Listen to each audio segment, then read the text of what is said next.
बिस्मिल्लाहिर्रहमानिर्रहीम। अस्सलाम वालेकुम। क्यूस्ट न्यूज़ के साथ मैं हूं सना हुसैन। चलते हैं खबरों की जानिब। कोहिस्तान में माली स्कैंडल से मुताल्लिक इंटरनल इंक्वायरी 3 दिन में मुकम्मल करने की हदायत। खैबर पख्तूनख्वा असम्बली के पब्लिक अकाउंट कमेटी के कोहिस्तान में माली स्कैंडल से मुताल्लिक इंटरनल इंक्वायरी 3 दिन में मुकम्मल करने की हदायत कर दी।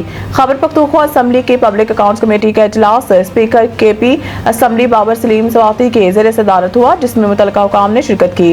इजलास में कोहिस्तान में माली स्कैंडल से मुताल्लिक इंटरनल इंक्वायरी 3 दिन में मुकम्मल करने की हिदायत करते हुए महकमा खजाना CNW और अकाउंटेंट जनरल ऑफिस को अगले इजलास में रिपोर्ट पेश करने का कहा गया है। इस मौके पर बाबर सलीम सवाती ने कहा है कि स्कैंडल 36 अरब का नहीं 200 अरब रुपए का लग रहा है। तमाम मुतल्लिका महकमे बराबर की जिम्मेदार हैं, हर एक बदनवानी में अपने हिस्से के लिए लड़ रहा है। जो लोग इसमें मुलव्वस हैं इन तमाम को मुअत्तल करें, वरना लोग हम पर हंसेंगे।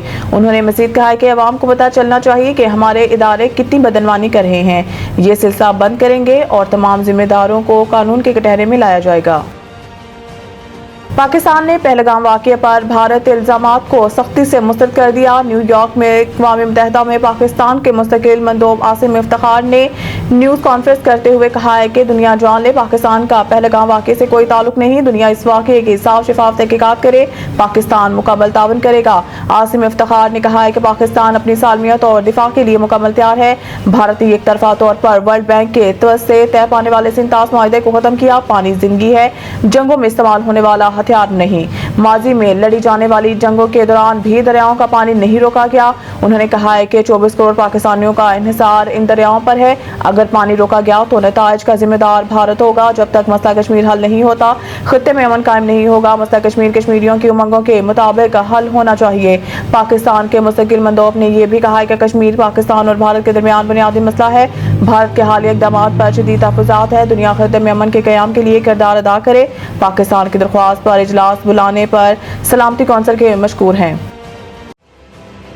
बैनुल-अक़वामी मालियाती फ़ंड के आइंदा दौरा से कबल फेडरल बोर्ड ऑफ रेवेन्यू ने माली साल 2025 और 26 के आइंदा बजट में पेंशनर्स को टैक्स नेट में लाने की तजवीज़ की हतमी शक्ल दे दी है। तनख्वाहदार तबके के लिए FPR सालाना काबिल टैक्स आमदन के हद को 6 लाख रुपए से बढ़ाकर 10 से 12 लाख रुपए करने पर गौर कर रहा है। IMF का मिशन 16 मई को पाकिस्तान का दौरा करेगा ताकि आइंदा बजट के हवाले से टैक्स नॉन टैक्स आमदन के अहदाफ और अखराजात पर बातचीत की जा सके, ताकि माली खजारे और बुनियादी सरप्लस को तयशुदा हदूद में रखा जा सके। पेंशन के हवाले से एक सरकारी ज़राए के मुताबिक कई तजावीज़ ज़ेरे गौर हैं, जिन्हें IMF के सामने रखा जाएगा। इनमें वो पेंशनर शामिल हैं जिन्हें रिटायरमेंट के बाद माहाना 2 से 4 लाख रुपए तक मिले हैं। एक तजवीज़ में यह भी कहा है कि जिन्हें 1 लाख रुपए माहाना से ज़ायद पेंशन मिलती है, इन्हें टैक्स नेट में लाया जाए। लेकिन ये तजवीज़ मुमकिन है तमाम मराहिल से ना गुजर सके। ताहम IMF पाकिस्तान हुकाम पर जोर दे सकता है कि वो 1 लाख रुपए या इससे ज्यादा माहाना पेंशन लेने वालों पर 2 से 5% तक टैक्स लगाएं, ताकि टैक्स निज़ाम में मसावत आ सके।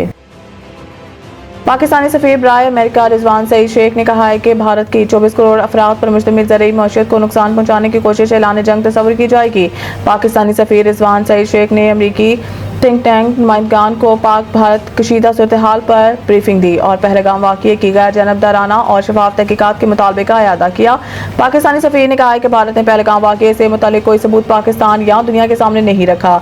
भारत की जंगी जुनून ने इलाकाई अमन को खिते में डाल दिया है। रिजवान सईद शेख ने कहा है कि पाकिस्तान दहशतगर्दी से सबसे ज्यादा मुतासिर मुल्क है। हम इज्जत वकार के साथ अमन पर यकीन रखते हैं। इनका मजीद कहना था कि सिंतास मुआहदे के हवाले से भारत का तर्ज अमल लाकानूनियत पर मबनी है। भारत के इक़दामात में आज से नहीं बल्कि हमेशा से लाकानूनियत का आंसर नुमाया है। मजीद न्यूज़ अपडेट के लिए देखते रहिए क्यूस्ट न्यूज़।